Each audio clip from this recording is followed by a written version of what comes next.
Hey everyone, and welcome to another video. Today we're going to talk about patch 11.0.7 going live on the PTR, changes that have been put on there, and what to expect going forward as they bring that in to go live sometime in December, most likely. We're also going to talk about the new Mountain Dew promotion that went live on Monday at the time of this recording. That's going to bring new pets, transmogs, mounts, and the ability for you to buy the game itself just for purchasing Mountain Dew products and redeeming point codes. We're also going to talk about some funny bugs that happened over the week and just kind of get you caught up on everything in the week that was. The first build for 11.0.7 has gone live on the PTR. Blizzard posted the patch notes a couple hours around that time, so you'll be able to check them out here on Wowhead, or you can go to the blue post on the Blizzard forums and read over the changes that they brought in, talking about what the Siren Isle is going to be, how you're going to interact with it, how you're going to gather the materials for the three factions, how you're going to acquire the ring, and all the different gems that it's going to use to help bolster your character's strength as you bridge from this 0.7 patch going into 11.1. Beyond that, they are also going to be reworking all the racials for all the classes, and we're not talking about complete reworks. There's no rebuilds here. It is simply going to be quality of life improvements to several different racials to make them feel better balanced. So that way, when you're considering cutting edge rating or high end PvP, you're not stuck with troll or gnome or Colterans or whatever the case may be for your particular situation. You're going to feel less constricted. That's what the thought is anyway. We'll see how this practice actually looks live, but just looking at the patch notes here, it seems like they're going in the right direction. Playing generally PvE, I find that some of the changes should give me more options personally, so I like the idea. We're not going to go over the changes by class here. You can read the patch notes on the screen as I scroll through, or you can check them out on your own. But it does feel like that they are trying to at least make a concerted effort to make everything feel better per class.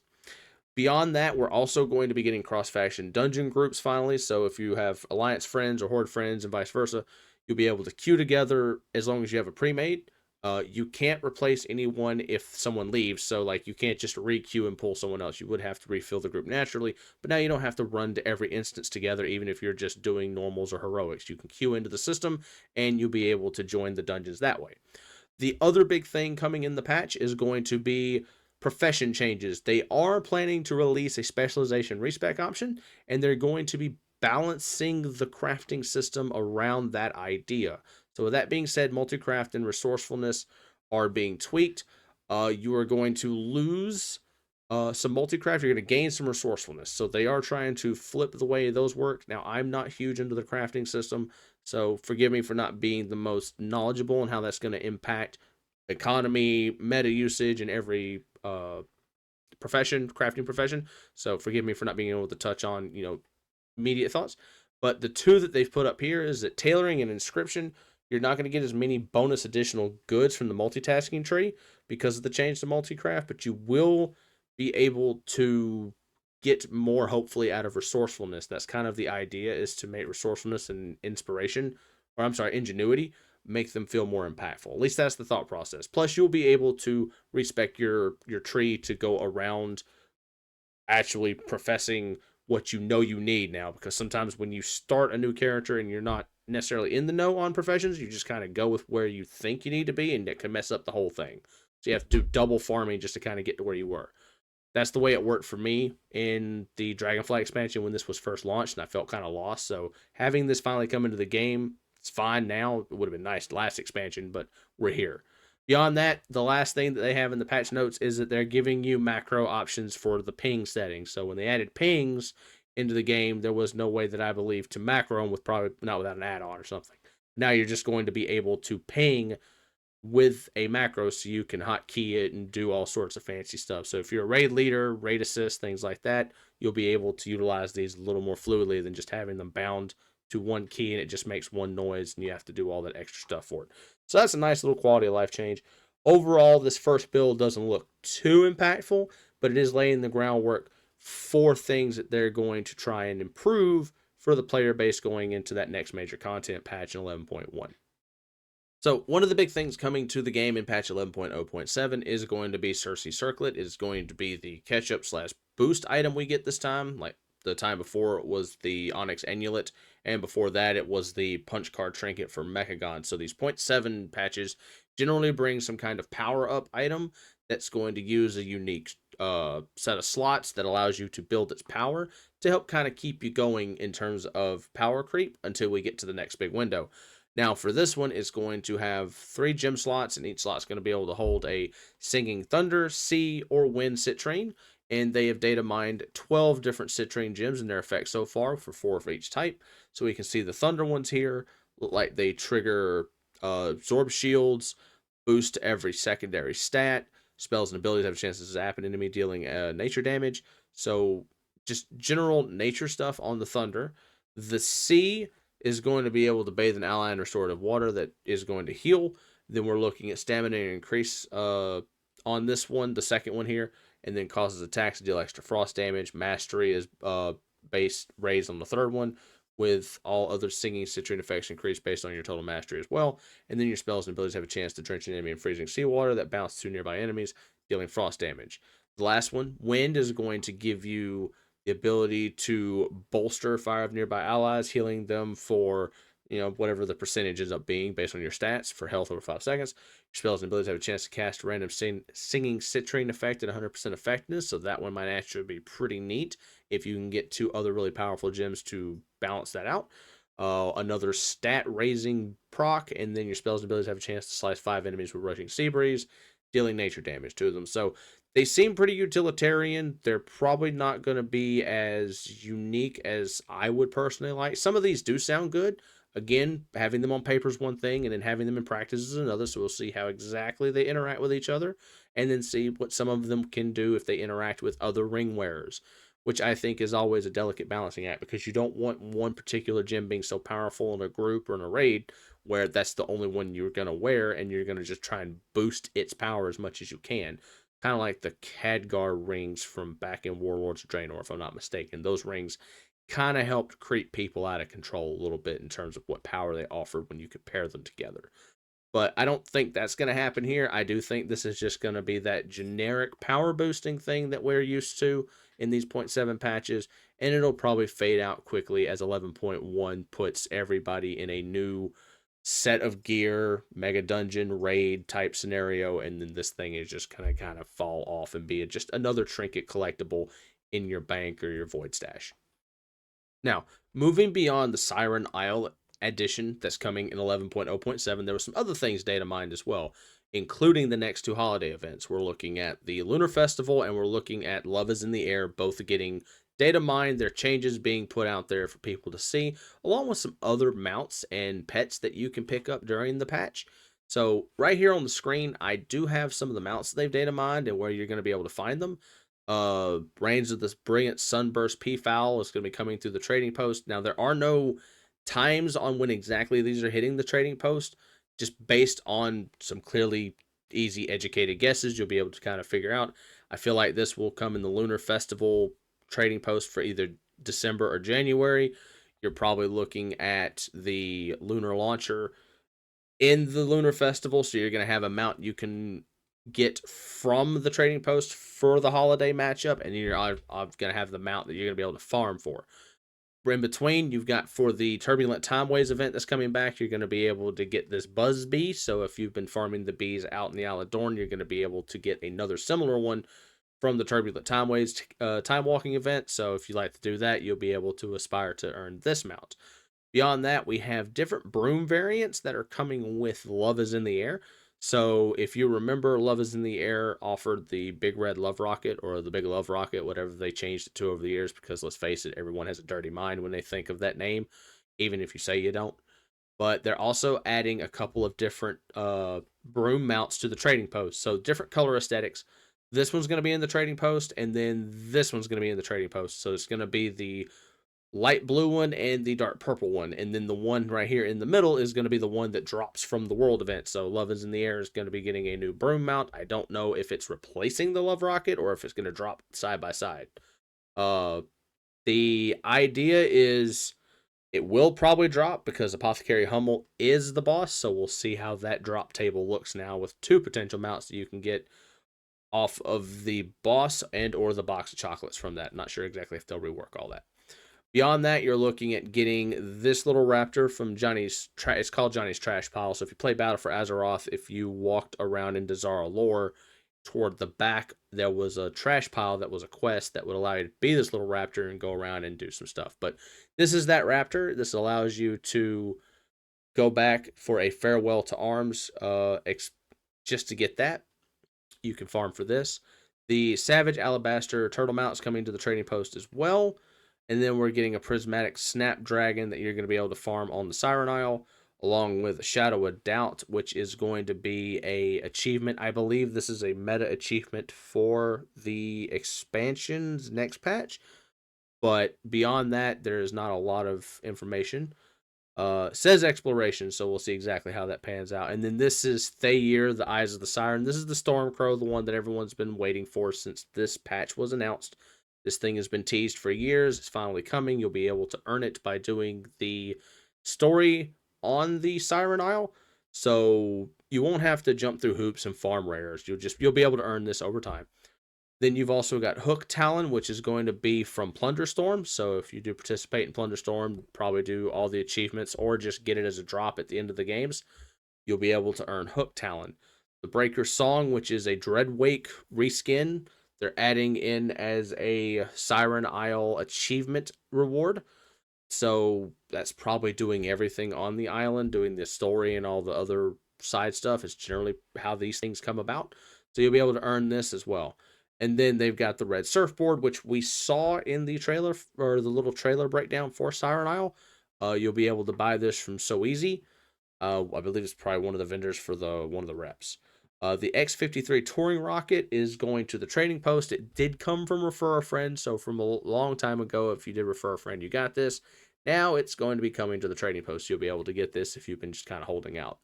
You're going to be able to earn this pet from Plunderstorm as well. You were able to earn it from Kegleg's crew before. Now it's changing its place. The Silver Tide Stallion is going to be coming from Plunderstorm as well. So another Kegleg's crew renowned event being moved just to Plunderstorm. This Polly Roger, Kegleg's crew as well. So a lot of Plunderstorm stuff is coming back is what's happening. You're going to be able to earn these through this new Plunderstorm event coming. And then a promotion for the Coral Stalker Wave Ray. We'll see exactly what promotion that is. And World of Warcraft right now is no stranger to giving out mounts through promotions. We'll talk about that in just a second. We're also looking at another Crocolisk for Plunderstorm, and that is winding up the mounts that we know of so far. I'm sure once they put more information on the PTR, people will go digging. We may find more mounts, more pets, more transmogs, and if we do, we will talk about it. Something else as we kind of wrap up news on 11.0.7 as a whole, everything that's been discussed on the PTR so far. We covered the big points, some of the smaller points. No flying on the Siren Isle. It is a small island. I didn't expect to be able to fly because I didn't really see the point in it. However, I figured they would just give it to you because in the past, when they do these little auxiliary islands or just these throwaway patch areas where there's not a lot of deep content to be had, they usually withhold flying to kind of make it go longer or just, make you have to play longer to get things done. And that aggravated the player base more often than not because this game has an issue with having flying in it up to Dragonflight when they added dragon riding and reinvented the idea of maneuverability and getting around the world. But not having it here, and it like I said, it will make sense because it's not a big island. But there will be no flying here. It may come in later, but that would probably be through an achievement of some type, like they usually do when flying is locked on new patches. You have to earn it through an achievement or through some unlockable way. But there's probably also going to be a lot of shortcuts and things on the island just based on what we saw in the trailer. There's a lot of bridges, like zip lines, carts, things like that. So flying may not be necessary, but up front, they've already said we're not going to have it. So keep that in mind as we go into that patch, but don't immediately just shut down and go, They're also adding a new loading screen for when you go to the Siren Isle, and there is, and I'm not going to get into it because I don't want to do spoilers here on this video, patch 11.0.7 Splash hints at potential prologue character. We're not going to talk about it. I haven't even looked at it. I want it to be a surprise. I want this story to still engage me, so I don't want to ruin it before it actually comes out. Plunger Storm is getting a practice mode, so that way you don't feel pressured every time you go into it that it's, win or die type thing. Like you're going to run out of time to earn rewards and not understand the game mode if you're new to it. So you're going to get a practice mode to just kind of get your feet under you and how it works. New pistol shot glyphs for Outlaw Rogues have been data mined, so they'll be able to spice up their pistol shot for you Outlaw Rogues. We're also looking at more data mining with new and returning toys. We already talked about that earlier in the video. But those are the smaller things that don't necessarily need their own segment. I just wanted to point them out that they are coming, or what's not coming actually is the big thing, and then the Plunder Storm practice and all the smaller stuff that they're doing for this patch in the next couple of weeks over the PTR, and then what we could possibly expect in December.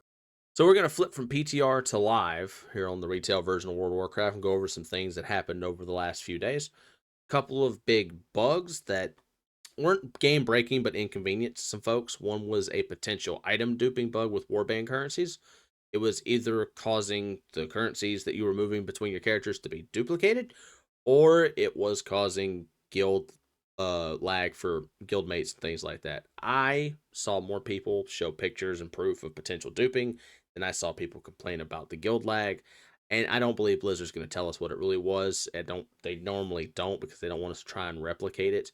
So I'll lean toward that. The other one was a phasing issue, where if you would join a raid group, whether out in the open world or an actual raid or a party group or just go into Dornogal, people would not be there. It would feel like you're on a shard that has no one on it, but there's people all around you. It was some sort of weird phasing and visibility bug where you would be isolated to yourself, or a certain amount of people would be here, but everybody else would be invisible, which made boss fights in the open world unique. It didn't make them hard necessarily, but if you're fighting Doomwalker and there may be 20 people around you, you might be confused, may think you're in war mode or something. But no, it was just a weird bug. It didn't really impact anyone that I'm aware of. If it impacted higher end content, they've since fixed it, so that's not an issue.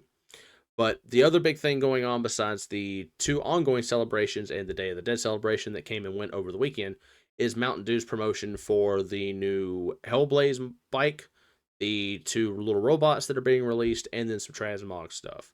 Now, the way in which you'll acquire this stuff is by buying Mountain Dew and Dorito products, which for someone my age that lived through this type of thing before wasn't a big deal when I was younger.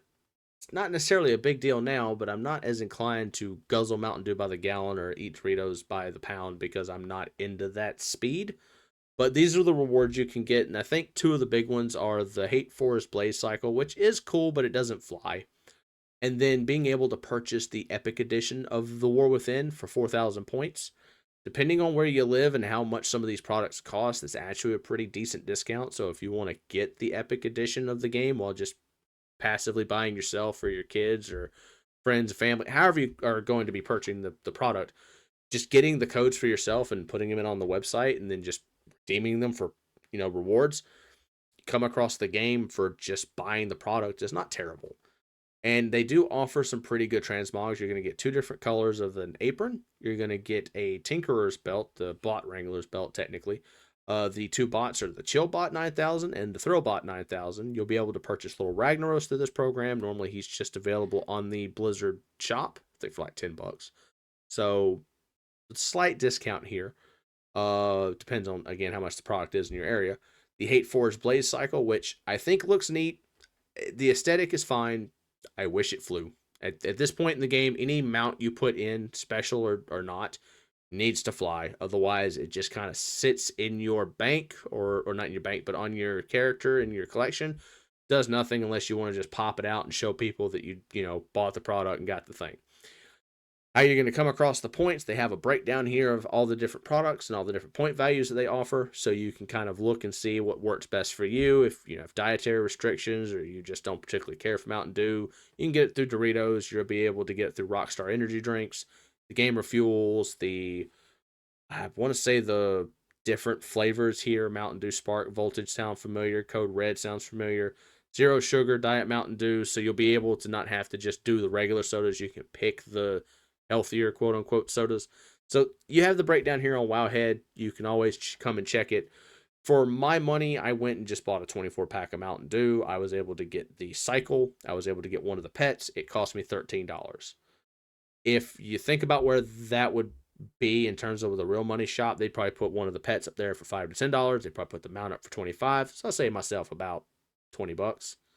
And that's just me putting the conclusions together that they would charge that much for it. Beyond that, everything else is collectible if you just want to, buy a bag of chips for lunch, save the code, go home, put it in. Over a couple of days, you'll be able to redeem for the apron or one of the pets or the bike after like a week. But I'm not 100% sure how long the promotion will go. I'd imagine it would probably run to the end of December, maybe even into January, but I didn't see an end date and I could have easily overlooked it. So if you know what the end date is, feel free to leave it in the comments, and that way kind of have an idea for everybody what their timetable is for actually getting the rewards they would like. This is going to wrap up the video. I want to thank you for watching this far, and if you did get this far, I would like to ask a simple request of you. Give me some feedback on this video and how you like these types of videos to be done. Would you want more thorough content coverage? Would you want me to just hit the high points, not go as in depth into some things? Would you like classic content coverage, season of discovery coverage?